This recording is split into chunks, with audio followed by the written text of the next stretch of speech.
నా పేరు రవికుమార్ అండి. 2 సంవత్సరాల క్రితము ఇదే నిరుద్యోగుల త్యాగాల పునాదులపై వచ్చినటువంటి ప్రభుత్వము ఆ రోజు రేవంత్ రెడ్డి మీ త్యాగాలపైనే వచ్చినాం, ఆయన ప్రమాణ స్వీకారోత్సవం రోజు మీ త్యాగాలపైనే వచ్చినాం, మీ త్యాగాలకు తప్పకుండా విలువ ఉంటుందని చెప్పి ఈరోజు ఆ త్యాగాలకు ఎటువంటి విలువ లేకుండా చేసినటువంటి పాపని కాంగ్రెస్ ప్రభుత్వం పోయింది. ఎందుకు అలా చెప్తున్నామంటే దాదాపు 2 సంవత్సరాలు అయిపోతే కూడా ఇప్పటివరకు నోటిఫికేషన్ లేదు, అడుగడుగున మోసపోతూ ఉన్నాం. ఎట్లా మోసపోయినామంటే వాళ్ళ మేనిఫెస్టోలో 2 లక్షల ఉద్యోగాలు అని చెప్తే నిజంగా ఖాళీలు 2 లక్షలు ఉన్నాయా అని ఆలోచన చేయకుండా వాళ్ళ ఇంట నడిచి వాళ్ళ అడుగులకు మడుగులు వచ్చి వాళ్ళని గెలిపించి ఆ రకంగా మోసపోయాం. ఆ తర్వాత మీకు గ్రూప్ 1లో 1:100 తీసుకుంటాం, తప్పకుండా 1:100 తీసుకొని మనందరూ క్వాలిఫై అయ్యే విధంగా చేస్తామంటే నిజమే అనుకొని నమ్మి అక్కడ మోసపోయాం.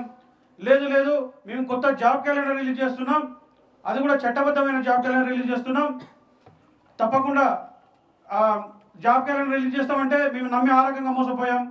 లేదా జాబ్ క్యాలెండర్ ఇచ్చినాం కదా, డేట్ల ప్రకారం మీకు నోటిఫికేషన్ వస్తుందంటే ఆ నోటిఫికేషన్లు ఇవ్వకుండా ఆ రకంగా మోసం చేసిండ్రు. ఆ తర్వాత త్వరలో అని చెప్తూ 1 నెలలో 15 రోజుల్లో అని చెప్తూ అడుగులుగా మోసం చేస్తూ ఉన్నారు. ఇప్పటివరకు చేస్తూనే ఉన్నారు 2 సంవత్సరాల్లో. కానీ ఈరోజు ప్రధానంగా మా డిమాండ్ ఏంటంటే ఈ అసెంబ్లీలో సరే వాటర్ నీళ్ళ గురించి కానీ మిగతా సమస్యల గురించి కానీ చర్చిస్తూనే మా సమస్య దాదాపు 35 లక్షల మంది నిరుద్యోగుల సమస్య, 35 లక్షల మంది కుటుంబాల సమస్య తప్పకుండా చర్చించాలనేదే మా డిమాండు. చర్చించడంతో పాటు ఏ రోజునో నోటిఫికేషన్ ఇస్తారో ఆ డేట్లు కూడా ప్రకటించాలి. ఒకవేళ అసెంబ్లీలో చర్చించకపోతే అసెంబ్లీలో ఈరోజు ఈ అసెంబ్లీ సమావేశంలో చర్చించకపోతే మేము తీసుకుపోయే కార్యక్రమాలకు కాంగ్రెస్ ప్రభుత్వం బాధ్యత వహిస్తుంది. కాంగ్రెస్ ఈ ప్రస్తుతం ఉన్న ముఖ్యమంత్రి రేవంత్ రెడ్డి బాధ్యత వహిస్తాడు. అట్లానే ఇక్కడ ఒక ఉప ముఖ్యమంత్రిగా మాకు ఆయన పైన గౌరవం ఉండే చదువుకున్న వ్యక్తి అని ఆయన మొన్న పబ్లిక్ సర్వీస్ కమిషన్ల మీటింగ్లు జరిగితే ఆ మీటింగ్లో ఒక మాట అన్నాడు, తెలంగాణ పబ్లిక్ సర్వీస్ కమిషన్ 2 కూడా జాబ్ క్యాలెండర్ ప్రకారమే ఉద్యోగాలు భర్తీ చేస్తుందని చెప్పి అబద్ధాల పునాదుల పైన ప్రభుత్వం నడుస్తున్నటువంటి పరిస్థితి కనబడతా ఉంది. ఎందుకు చెప్తున్నా అంటే ఈ రోజు వరకు జాబ్ క్యాలెండర్ రిలీజ్ చేసింది, కానీ నిజంగా వీళ్ళకు దమ్ముంటే జాబ్ క్యాలెండర్లో ఉన్న ఒక్క నోటిఫికేషన్ అయినా వీళ్ళు భర్తీ చేసిండ్రా అనేది ఒకసారి మాకు మా అశోక్నగర్ చౌరస్తాకు వచ్చి వివరించాలి. లేదు నిజంగా మేము మాట్లాడింది తప్పు అనుకుంటే అదే అశోక్నగర్ చౌరస్తాలో ముక్కు నేలకు రాసి మీరు ఇంటికి రావాలని వెనక్కి అసెంబ్లీకి రావాలని ఈ సందర్భంగా నిరుద్యోగ చేసే తరఫున డిమాండ్ చేస్తూ ఉన్నాం. మీరు మమ్మల్ని ఆత్మఘోష పెడుతూ ఉన్నారు, మా ఆత్మను ఘోష పెడుతున్నారు, అడుగడుగున మాకు మానసికమైన ఇబ్బందులు కలుగజేస్తూ ఉన్నారు. అయినా కూడా మేము ఓపిక పట్టుకున్నాం. ఏ రకమైన అంటే మీరు ఒక్క నోటిఫికేషన్ వేయకపోగా, మీరు కాంగ్రెస్ ప్రభుత్వం వచ్చినప్పటి నుండి ఒక నోటిఫికేషన్ వేయకపోగా 60,000 ఉద్యోగాలు ఇచ్చినాం అని ముఖ్యమంత్రి చెప్తే కాదు నేనేం తక్కువనని ఇంకొక మంత్రి 70,000, ఇంకొక మంత్రి 80,000, ఈ నిన్నగాక మొన్న ఇంకొక మంత్రి 1,00,000 అని చెప్తా ఉన్నారు.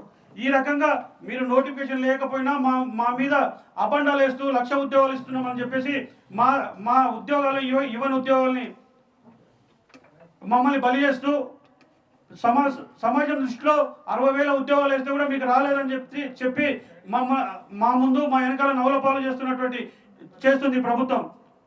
ఇప్పుడు ఒకటే చెప్తా ఉన్నాం, ఫైనల్గా ఇంకా ఎక్కువ మాటలు ఏం లేదు. వేస్తారా నోటిఫికేషన్ వేయండి, లేకపోతే మీతో యుద్ధమే మాకుంటుంది.